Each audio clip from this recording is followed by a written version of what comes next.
So,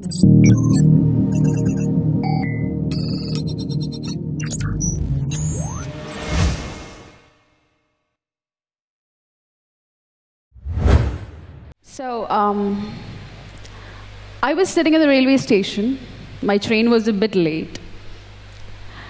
As I was just scrolling through my phone, I saw this girl sitting opposite to me. She was looking at me. She was trying to make an eye contact. I somehow got an idea that she knows me and she wanted to talk to me. So I smiled at her, and she came to me. And we started having a conversation. She said she loved my art and everything. And eventually she told me that some time back, she started making dream catchers. A bit before dream catchers actually became a thing, she started making them. She continued making them and started pursuing it to a point that she actually made a career out of it. She started making money out of it. And when she started getting a stable income, these people popped up. These people, they started bullying her. They started harassing her. They started body shaming her. They started verbally abusing her. And unfortunately, this girl, she stopped doing it. And she refrained back to her normal self. Now, the people in the crowd, I want you guys to raise your hands if you ever have been humiliated through the internet. And the people after me, they're going to tell you about following your dreams, following your passion, following your heart, going for what you love. But when you reach there, when you start becoming successful, when you start becoming stable, there is a group of people that you have to encounter. When you start going there, mostly as a female, you'll be body shamed, you'll be slut shamed, you'll be verbally abused, and a lot more. Now, my career started a bit before the social media existed. I started painting since I was little. And I grew up with the social media. And frankly speaking, it is where I get my work from. I was totally unprepared for it. Being little, my parents constantly told me that I should be likable by everyone. Everyone should like you. Everyone should say nice things about you. So I always used to pray that, God, please don't let anyone say bad things about me. When I reached this public platform, I was totally unprepared. I had no idea because people were showering me with appreciation when I went out. So I had my first exhibition that was happening. I left my home. I had 36 huge paintings rolled up. I went to a new city. I had very less money. I was trying to host an exhibition on my own. It was a solo exhibition. I was scrolling through my phone, and I saw this online hate campaign that is run against me. There were a group of people who were saying that I'm a fake artist, that I pay other people to do my paintings. And there's a lot of things. It was there. I literally shut down. I broke down.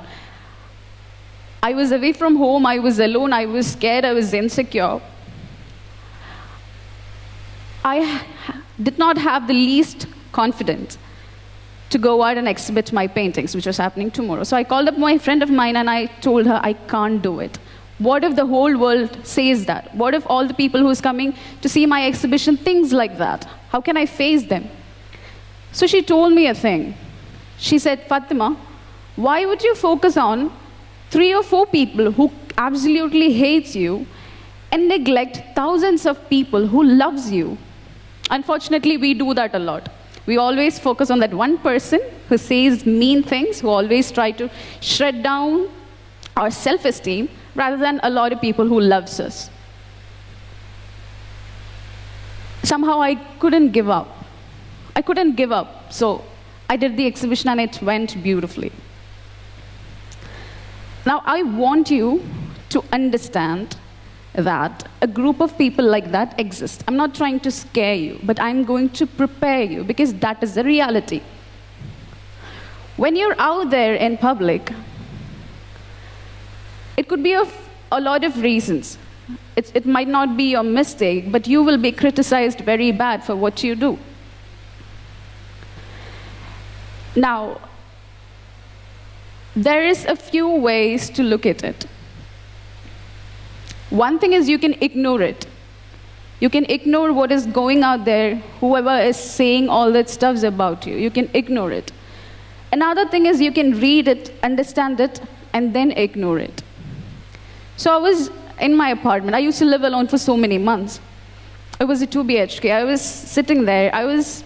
Frankly speaking, I've been diagnosed with depression for some time now. So the people who want to scare you, their biggest fear is that you won't get scared by them. Now you have to really understand and install this in your mind. The people who are trying to scare you, their biggest fear is that you won't be scared by them. We always draw inspiration from other people, like huge people or very successful people, and we talk about their experience. Now let me tell you my experiences. I was in a very abusive relationship. Whenever I had an argument, that man used to shout at me very much. When I hear him shouting, I would shut down. I would stop it. I would refrain from what I'm doing, and I would lock myself in the room. But as it went by, that was not right. So I confronted him. I told him that whatever you're doing, it is not going to scare me. There will be a huge number of things that is scaring you. Now what I want you to do is look at whatever it is on the face and say that I'm not scared. That is controlling you through your fear, right? So, frankly speaking, I had a draft in my head a day back, but today morning I woke up, it just completely changed. I wanted to talk about something that has been bothering me for the longest time, but I hope we'll edit this video later, but I want you guys to hear it. So this is my second TED. During my first TED, this was my opening sentence. I was introducing myself, how I became an artist. I told the crowd that something really bad happened when I was 5 years old, and my whole life changed after that. Now, something really bad. It happened when I was 5, 21 years, and I still couldn't name that something bad. In social media and out in public, we see a lot of women coming out with their stories, a lot of men coming out with their stories. But these are the questions that is asked to them. What took you so long? Why are you so late? Why didn't you react then? Why didn't you confront that person? But look at me. I still can't talk about it. Now, I chose to talk about this today because I'm very sure that a huge percentage in this crowd has gone through it. Am I wrong? Guys, am I wrong? To give out your experience. You'll be very vulnerable to do it. You'll be very raw to do it. When you do it, I want you to know that a huge group of people is going to judge you. And that is okay. Your story is important because you have gone through it. Out of all the fancy things I could have talked today, I picked this topic because it is not said loud enough. It is not just about women, it is about a lot of men. Because I know a lot of boys who were abused as a child and who still goes through the trauma. Boys who can't even touch a female, or boys who violate female because of their experiences. Now, go home and talk to your mother.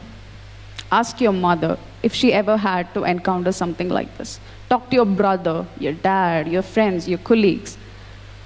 Ask them if they have ever encountered something like that. And if they have, there'll be a person who did that to them, right? Ask them to confront that person. Because you are not wrong when you share your story. You are not wrong when you share your story. People say it is normal. People say it is normal. It happens everywhere. It happens in households. It happens in schools. It happens everywhere. And it's normal. Lots of road accidents happen every day. Is it normal? Would you let your loved one intentionally go through a road accident? No. A trauma is a trauma. A hurt is a hurt. Someone's pleasure that only lasts for some seconds destroys someone else's life. That person is scarred for life. Now, I am totally unprepared for this speech because, again, I was not confident enough to talk about it. I'm not following the TED regulations, unfortunately, but I have around 300 people sitting in front of me, and I wanted to tell you people that if that happened with you, it is not okay. You have to confront the people who did it to you and make sure they're not doing it to someone else. Right now, as I speak this moment, a lot of children are getting abused. I hope you realize that. I hope we understand that. Right now, as I speak, a lot of little kids or elder people, they are getting scarred for life. So I was in Trichy. I met this teacher. She's teaching in a slum place, and she's teaching in a very local school. She told me that a lot of people, a lot of little children, they come up to her and they tell her that they're being abused at homes. What can be done? The police takes a lot of time to take an action. If their homes are being informed, they will stop sending the kid to school. So the chance of them getting harassed in their home is more. So we, right now, are helplessly watching that happen. Now, these people whom I address is among them. As we walk through the street, that person might be there. As we go to a coffee shop, that person might be there. They are normal people. Follow your dream or your passion. There is going to be hurdles.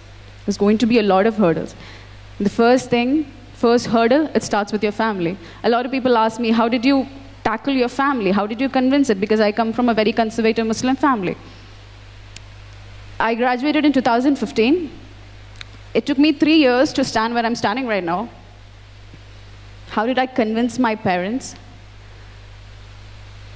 I convinced them by earning the wages of my colleague of 1 month in 1 day. It took me 3 years to do that, but that is how I convinced my parents. So do not give up your dream because someone else is jealous.